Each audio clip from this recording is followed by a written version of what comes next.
லோகேஷ் கனகராஜ் ஹீரோவாக அறிமுகமான டிசி இந்த படத்தை அருண் மாதேஸ்வரன் டைரக்ஷன் பண்ணியிருக்காரு. அனிருத் மியூசிக் பண்ணியிருக்காரு. இந்த படத்தோட ஒன்லைன் ஸ்டோரி பண்ணிங்கன்னா அநியாய அக்கிரமம் பண்ணுற போலீஸ்காரங்களுக்கும் கேங்ஸ்டர் ஹீரோவுக்கும் நடக்கிற போராட்டம் தான்.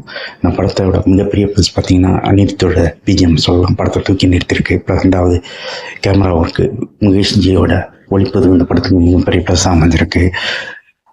டெக்னிக்கலாக இந்த படத்தை மேக்கிங்லேயும் திரைக்கதையிலையும் அழகாக பண்ணியிருக்காரு அருண் மாதேஸ்வரன்.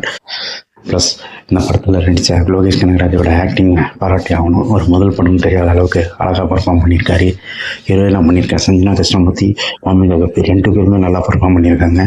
சஞ்சனா கிருஷ்ணமூர்த்திக்கு கொஞ்ச நேரம் இருந்தாலும் அவங்க நல்லா பர்ஃபார்ம் பண்ணிட்டாங்க. வாமிகாவே படம் ஃபுல்லாக வராங்க.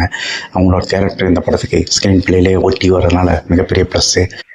செகண்ட் ஹாஃபில் அவங்க 2 பேரும் லோகேஷும் அவங்க சேர்ந்து 2 பேரும் அந்த போலீஸ்க்கு எதிராக போராடுற விதம் படத்தை நல்லா கொண்டு போயிருக்காங்க. இந்த படத்தோட ஸ்க்ரீன் பிளேயில் அருண் மாதேஸ்வரன் மிரட்டியிருக்கான்னு தான் சொல்லணும்.